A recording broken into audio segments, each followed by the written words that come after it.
Keindahan Raja Ampat Mutiara Timur Indonesia kini menjadi sorotan. Bukan hanya pesonanya yang memukau, namun belakangan muncul protes aktivitas tambang yang dinilai memicu kerusakan lingkungan.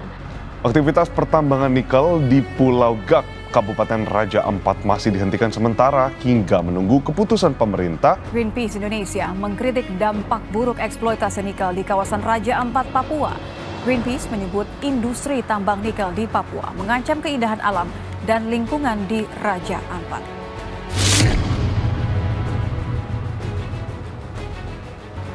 Raja Ampat, surganya Laut Indonesia. 4 pulau kecil di wilayah ini kini jadi sorotan.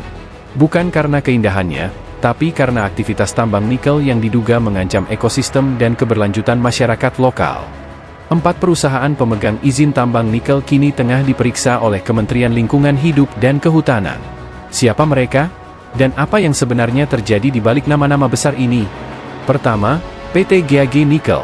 Beroperasi di Pulau GAG, perusahaan ini sebenarnya telah mengantongi izin dan memenuhi kaidah teknis tambang nikel. Tapi, satu hal jadi masalah besar, Pulau GAG adalah pulau kecil. Dan menurut Undang-Undang Nomor 1 Tahun 2014, tambang di pulau kecil sebenarnya dilarang.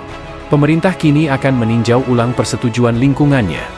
Apakah perusahaan ini berhak melanjutkan kegiatan di pulau seluas itu, yang menjadi bagian penting dari jantung ekosistem Raja Ampat? Kedua, PT ASP, Pulau Manuran.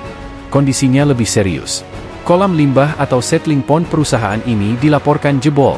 Akibatnya, air laut di sekitar jadi keruh, dan terjadi sedimentasi tinggi. Ikan menghilang, nelayan mengeluh, dan pemerintah menyebut ada indikasi pencemaran. KLHK kini meninjau ulang izin lingkungan PT ASP dan memulai proses penegakan hukum.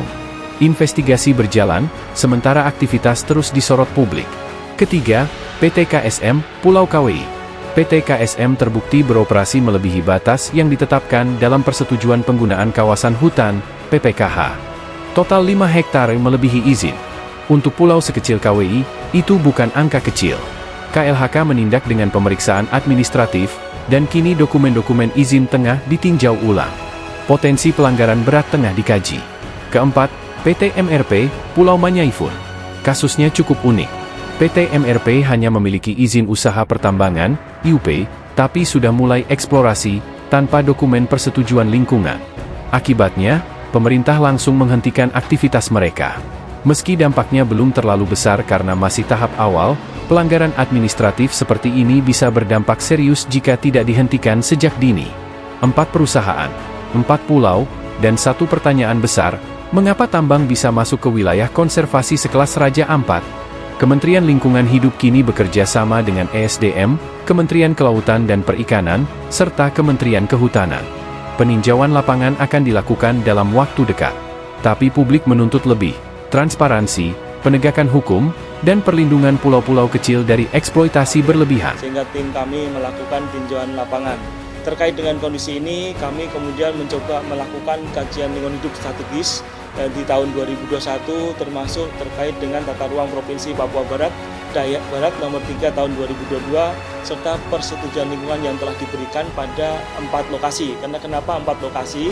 Karena keempatnya ini yang ada aktivitas lapangannya. Adapun kegiatan yang lainnya belum ada sampai ke kami. Yang sampai kami terekam ada 4 lokasi kegiatan yang nanti akan kami sampaikan lebih lanjut.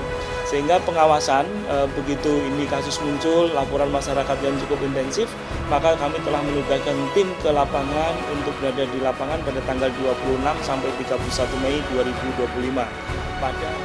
Raja Ampat bukan ruang kosong. Ia adalah rumah bagi ribuan spesies, dan sumber hidup bagi masyarakat adat. Dan sekarang rumah itu tengah diuji oleh tambang.